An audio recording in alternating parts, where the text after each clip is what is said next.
SG Consultancy Services. Study MBBS in Russia, Philippines, Uzbekistan. Hello guys, welcome back to I dream media.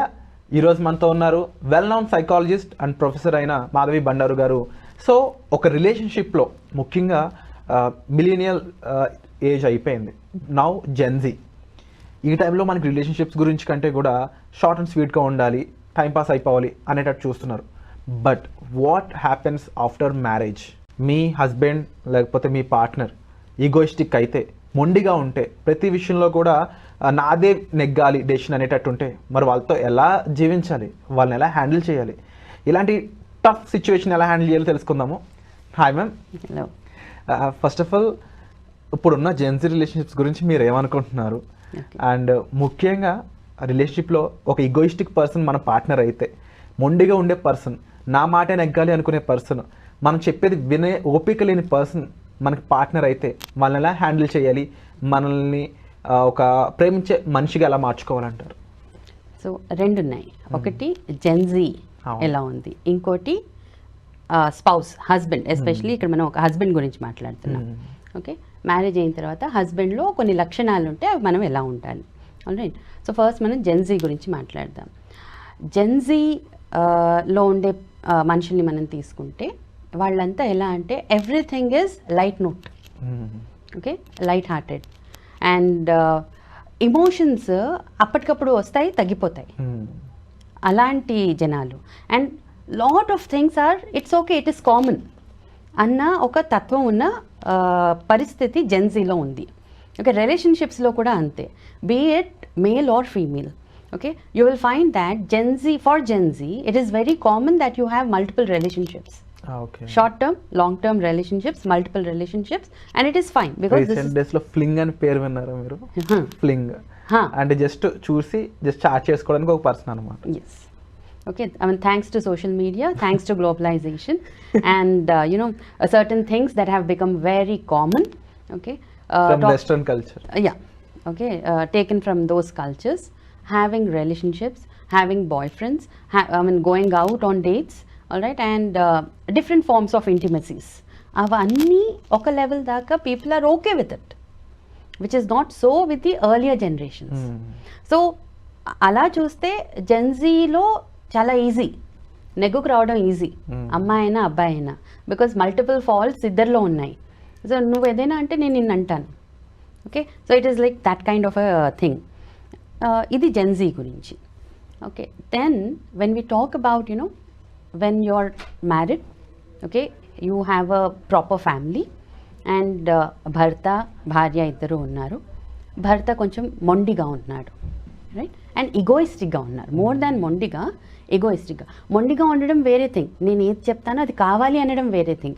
ఈగోయిస్టిక్గా ఉండడం అనేది different thing. When a person is egoistic అప్పుడు ఎక్కువ problems వస్తాయి. మొండిగా ఉంటే కూడా problems రావు. ఎందుకు అని అంటే, మొండిగా అంటే నేను ఏది ఇది కావాలి, నాకు ఇంతే కావాలి. ఓకే, ఆ టైంకి వాళ్ళకి అది ఇచ్చేసామనుకోండి, తర్వాత వాళ్ళతో ఏ పేచీ ఉండదు.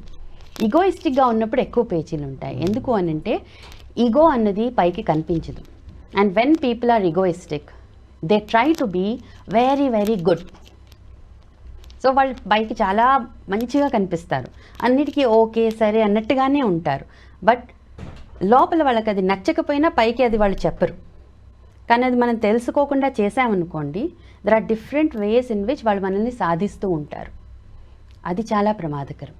మొండిగా ఉంటే, ఈ మనిషి మొండివాడు, ఈ టైంకి అన్నం పెట్టాలి అంటే పెట్టాలి, సో ఆ టైంకి వండేసి అతనికి పెట్టేసాం, ఆ 5 minutes మనం వాళ్ళని టేక్ కేర్ చేసాం, వాళ్ళతో ఇబ్బంది ఉండదు.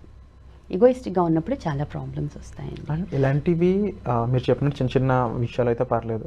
But what about kids raising, పిల్లల్ని పెంచడంలో అయి ఉండొచ్చు, లేకపోతే ఎనీ మేజర్ ఫైనాన్షియల్ డెసిషన్స్లో and any major life changing డెసిషన్స్లో, ప్రొఫెషనల్ డెసిషన్స్, ప్రొఫెషనల్లో కూడా కొన్ని ఇంపార్టెన్స్ ఉంటూ ఉన్నాయి ఇప్పుడు టైంలో. లొకేషన్ అయి ఉండొచ్చు, where you want to work అనేది. ఇలాంటి ఇంపార్టెంట్ లైఫ్ డెసిషన్స్లో మొండిగా ఉంటే ఎలాంటి సిచ్యువేషన్స్ ఎదురయ్యే ఛాన్స్ ఉంది? వాటిని ఎలా హ్యాండిల్ చేయాలి? ఒక మనిషి ఈగోయిస్టిక్గా ఉన్నప్పుడు పార్ట్నర్ ఎవరైతే ఉంటారో వాళ్ళు స్ట్రాంగ్గా ఉండడం చాలా ఇంపార్టెంట్ అమ్మా.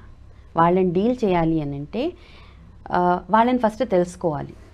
ఓకే, ఎలాంటి విషయాల్లో ఈ మనిషి ఈగోయిస్టిక్గా ప్రవర్తిస్తున్నాడు ఇమ్మీడియట్గా తెలియదు, బట్ కొన్నేళ్ళు జీవించడం మొదలుపెట్టిన తర్వాత అపాన్ అబ్జర్వేషన్ మీకు అర్థమవుతుంది, అదేంటి ఇతనే కదా సరేనని చెప్పాడు, నేను ఇప్పుడు జాబ్ ఈ టైం నుంచి ఈ టైంకి వెళ్ళొస్తానంటే ఓకే అన్నాడు కదా, కానీ వెళ్తున్న రోజు నుంచి రైట్ ఒక 1 వీక్ బాగుంటారు, దాని తర్వాత యూ విల్ ఫైండ్ దాట్ ఇవాళ ఇది ఉంది కదా ఎందుకు వచ్చేసేయలేదు, లేకపోతే ఏవో ఒక సాకు ఒక వంక తీసుకొని అక్కడి నుంచి ఒక గొడవ మొదలవుతుంది.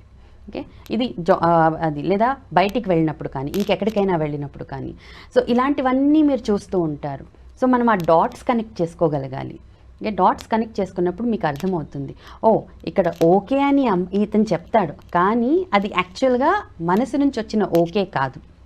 సో అక్కడ మనము అప్పుడు ఏం చేయాలి అని అంటే అతనికి ఈగో సాటిస్ఫై చేయాలి, అట్ ది సేమ్ టైం మన పని కూడా అవ్వాలి. అలా అని మనం పని చేయకుండా ఉండలేము.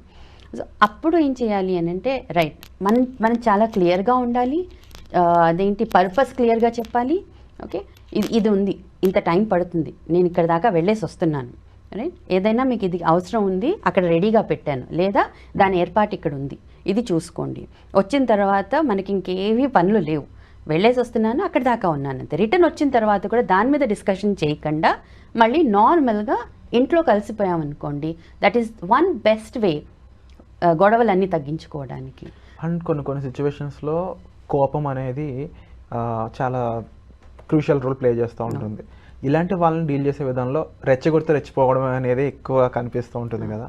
మరి ఇద్దరు కూడా same kind of short temper personalities అయితే పరిస్థితి ఏంటి? మరి అలాంటి కేసెస్లో అమ్మాయి ఏం చేయాల్సి ఉంటుంది? ఇద్దరు షార్ట్ టెంపర్డ్ అన్న తర్వాత ఏముంటుంది, ఇద్దరికి డి ఓకే, ఇద్దరు హెడ్ ఆన్ కొలిషన్లో ఉంటారు. అప్పుడేమవుతుంది, ఒక హైట్ ఆఫ్ ఎస్కలేషన్లోకి వెళ్ళిపోతుంది, నువ్వంటే నువ్వా అనుకుంటూ వెళ్ళిపోతుంది.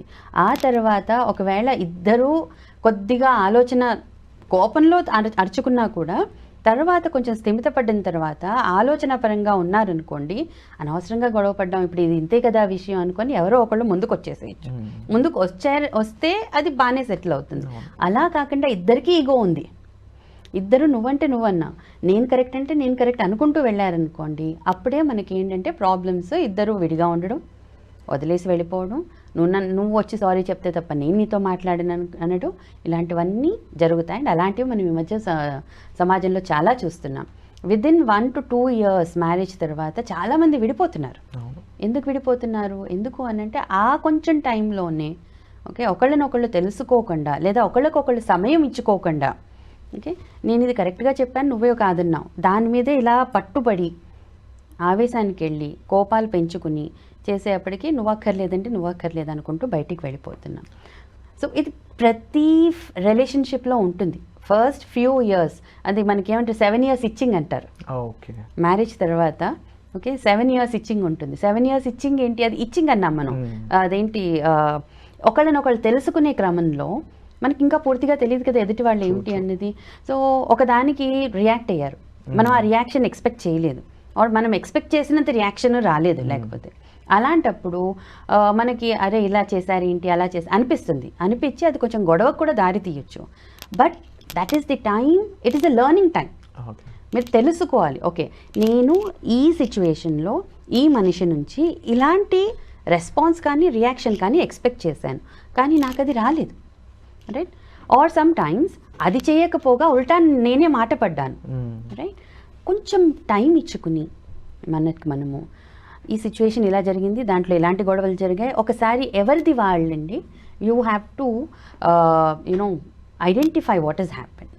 ఓకే, సో నీలో నీవు ఏమనుకోవాలంటే ఆత్మావలోకం చేసుకోవడం అని అంటారు, అది చేసుకోవడం చాలా ఇంపార్టెంట్, ఎస్పెషలీ మ్యారేజ్లో అది ఇంకా ఎక్కువ ఇంపార్టెంట్.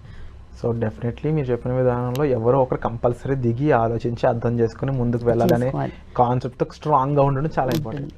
ఇదే టైంలో అందుకే మనకి మన ఇండియన్ కల్చర్లో అయితే పెళ్ళయిన తర్వాత ఫస్ట్ 4-5 years చాలా కస్టమ్స్ ఉంటాయి, చాలా వ్రతాలు అంటారు, ఇంకోటి అంటారు, లేదా తీసుకెళ్ళడం తీసుకురావడం, ఇవన్నీ ఉంటాయి. ఇవన్నీ ఎందుకు అవన్నీ ఎందుకు పనికి వస్తాయి అని అంటే it will give time for both the partners to think, okay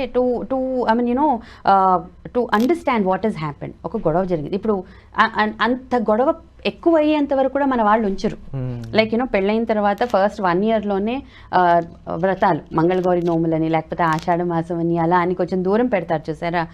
that actually gives them time to rethink ఒకసారి ఏం జరిగిందో అంతా చూసుకుని వాళ్ళది వాళ్ళు ఆలోచించుకొని ఆ తర్వాత పెద్దవాళ్ళతో డిస్కస్ చేసి అప్పుడు వాళ్ళ ఎక్స్పీరియన్స్ తీసుకొని ఇలాంటివి జరుగుతాయి, అలాంటప్పుడు నువ్వు ఇది మరీ వెళుతున్నప్పుడు నువ్వు ఇలా ఉండు అని చెప్పడం, వాళ్ళ ఎక్స్పీరియన్స్ షేర్ చేసుకొని ఇలాంటివన్నీ జరుగుతూ ఉంటాయి. అలా మన ఇండియన్ కల్చర్లో ఎంబెడెడ్ సిస్టమ్ ఉంది. సో ఫస్ట్ 5 years ఉంటాయి మీకు.